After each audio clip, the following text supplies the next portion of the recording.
2021 সালের মধ্যে নবায়নযোগ্য উৎস থেকে 10 ভাগ বিদ্যুৎ উৎপাদন করতে চায় সরকার। বিদেশি বিনিয়োগ ছাড়া যা অর্জন প্রায় অসম্ভব। খাত সংশ্লিষ্টরা বলছেন, আশার কথা হচ্ছে সৌর বিদ্যুৎ উৎপাদনে বাংলাদেশে বড় আকারে বিনিয়োগে আগ্রহ দেখাচ্ছে চীনা বিনিয়োগকারীরা। বিস্তারিত জুবাইর আহমেদের রিপোর্টে।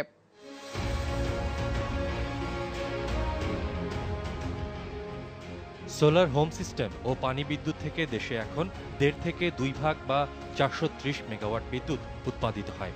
নবায়নযোগ্য জ্বালানি থেকে 2020 সালের মধ্যে 10 ভাগ বিদ্যুৎ উৎপাদনের পরিকল্পনা আছে সরকারের।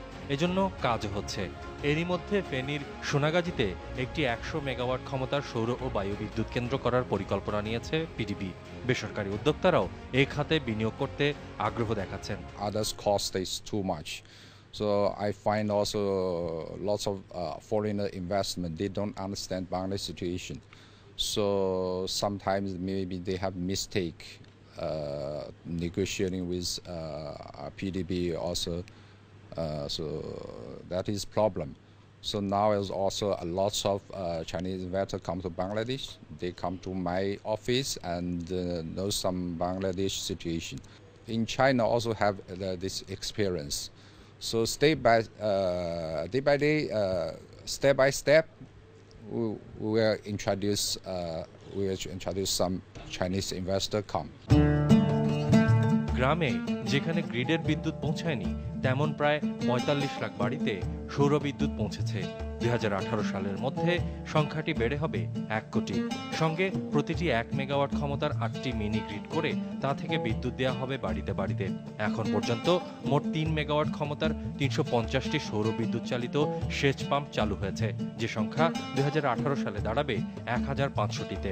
কারিগরি দিক বিবেচনায় সারা বিশ্বে সৌর প্যানেলের খরচ কমলেও জায়গা বেশি লাগে বলে বাংলাদেশে এটি এখনো ব্যয়বহুল।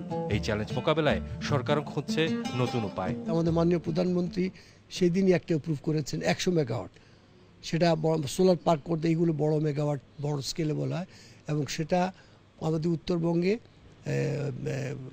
জিকে ব্যারেজ প্রজেক্টে ওই এলাকায় যেসব খাল আছে সেই খালের উপরে এই প্যানেলগুলা দিয়ে বিদ্যুৎ তৈরি হবে।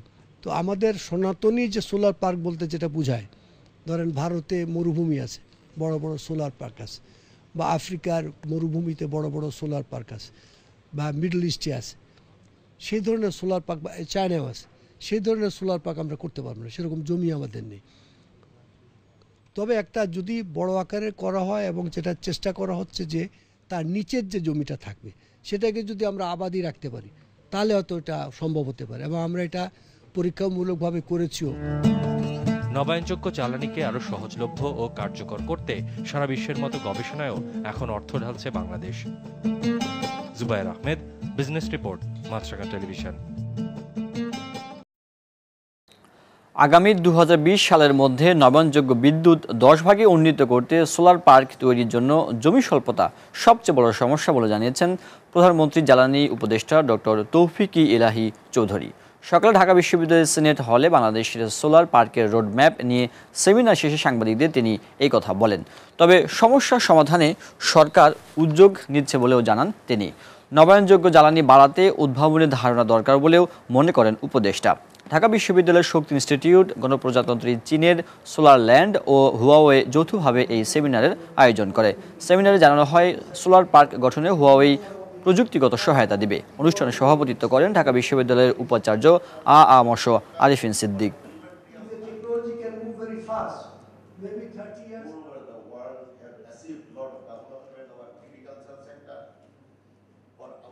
সোলার পার্ক বলতে বোঝায় কি বড় আকারের 10, 20, 15 এগুলোকে সোলার পার্ক বলা হয়।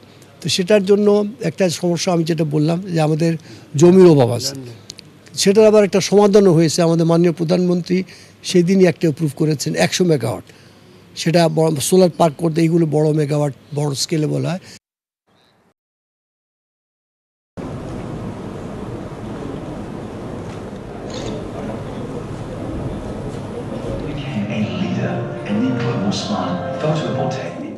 ঢাকা বিশ্ববিদ্যালয়ের মাননীয় উপাচার্য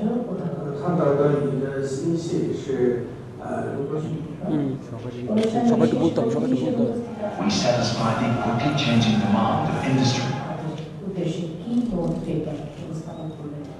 Tomorrow starts with a chance to To the roadmap of solar park in Bangladesh. যার মাধ্যমে আমরা ঢাকা বিশ্ববিদ্যালয়ের কনফুসিয়াস এর সাথে আজকে আমরা যে যৌথভাবে যে কর্মসূচি গ্রহণ করেছি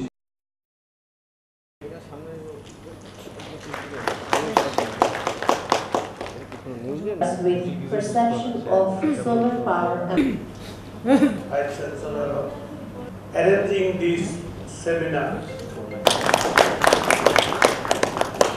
For the sons to go ahead for the development. And পূর্বে নির্বাচনী ইশতেহার ঘোষণা করে ডিজিটাল বাংলাদেশ many ways